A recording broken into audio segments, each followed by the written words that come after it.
The rain had just begun as a thin, impatient drizzle when the matte black luxury coupe rolled into the narrow garage at the edge of the city, its engine sputtering like it was offended to be there, and Ethan barely looked up at first, because expensive cars driven by important people still broke down the same way cheap ones did, and he had learned long ago not to be intimidated by polished exteriors, not after life had sanded him down to something quieter and sturdier. He wiped his hands on a rag darkened by years of grease and glanced over at his 6-year-old daughter Lily, who sat cross-legged on a wooden crate near the wall, coloring a lopsided rainbow with intense concentration, her tongue sticking out slightly the way it always did when she was serious.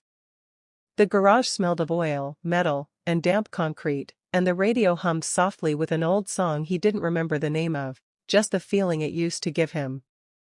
The driver's door opened and a woman stepped out, her movements precise and practiced, as if every step had been rehearsed in advance. Her coat was tailored, her hair perfectly arranged despite the rain, and there was an air about her that spoke of boardrooms, schedules, and people who waited for her to speak. She glanced around the cramped garage with a flicker of impatience before explaining, in a crisp, controlled voice, that the car had died without warning, that it was a prototype engine not yet on the market, and that every other mechanic she'd contacted had either refused outright or tried to overcharge her simply because they recognized the logo on the hood. Ethan listened without interrupting, nodding occasionally, his expression neutral, because he'd heard variations of this story before, though never from someone quite like her. He told her calmly to pop the hood and give him a few minutes, and as he leaned over the engine, his mind slipped into the familiar rhythm of diagnosis and problem-solving, a place where the rest of the world faded away.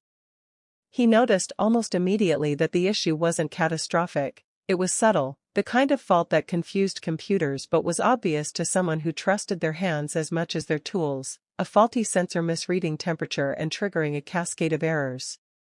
As he worked, he hummed softly, an unconscious habit, and when Lily dropped a crayon and sighed in frustration, he paused just long enough to smile at her and say, "It's okay, Lil, we'll find it," as if the lost crayon and the broken engine were part of the same solvable universe.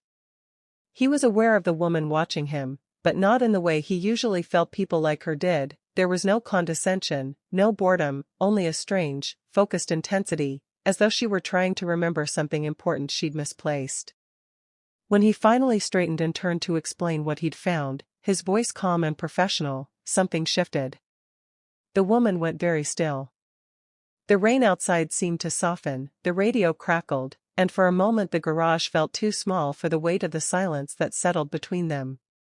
She stared at his face, really looked at it, at the familiar angles worn down by time and responsibility, and her breath caught just slightly before she whispered, barely louder than the rain, "Ethan?" The sound of his name, spoken like that, sent a shock through him so sharp it felt physical, and he froze, grease-stained hands suspended in midair, because no one said his name that way anymore, not with recognition instead of routine, not with a past attached to it. Part 2. He turned slowly, as if sudden movement might shatter whatever fragile thing had formed in the air between them, and when their eyes met, the years collapsed in on themselves, the present blurring with memories he hadn't visited in a long time, not because they were painful, but because they were dangerous in the way beautiful things from the past could be. The powerful CEO standing in his garage, the woman whose name was known in headlines and business magazines, was the same woman who had once sat barefoot beside him on a rusted rooftop, sharing cheap takeout and talking about changing the world with nothing but ideas and stubborn hope. He remembered her laugh then, unguarded and bright, remembered how they used to plan futures that seemed limitless until life began narrowing them down one responsibility at a time. She whispered his name again, softer now, as if confirming he was real, and for a moment neither of them spoke, the only sound Lily's crayon scratching against paper.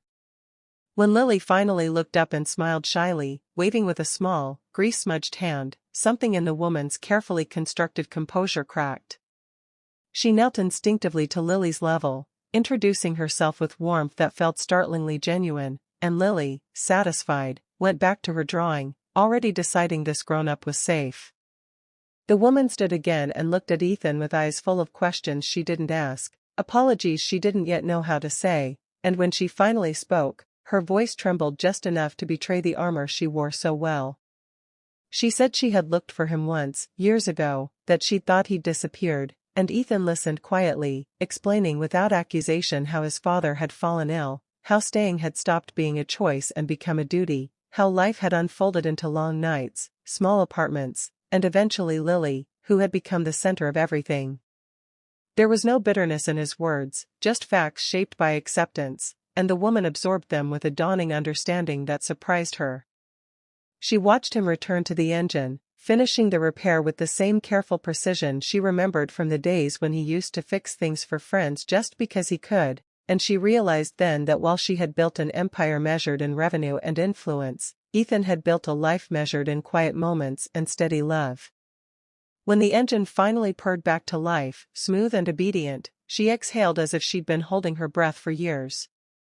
She insisted on paying him far more than he asked, not as charity but as acknowledgement, and then, hesitating just long enough to choose her words, she offered him an opportunity, not a rescue, not a favor, but a collaboration on his terms, flexible hours, fair pay, respect for the life he'd built. Ethan didn't answer right away. He looked at Lily, at the rain easing outside, at the woman from his past who no longer felt like a ghost but a person standing honestly in front of him, and he understood that this moment wasn't about regret or roads not taken. It was about recognition, of who they had been, who they were now, and the quiet dignity of choosing what mattered. When she finally drove away, gratitude softening her expression, his name spoken clearly instead of whispered, Ethan returned to Lily, lifting her into his arms, feeling something settle inside him at last. It wasn't closure in the dramatic sense, and it wasn't a fairy tale reunion, but it was peace, the kind that comes when the past no longer aches and the future feels open enough to breathe.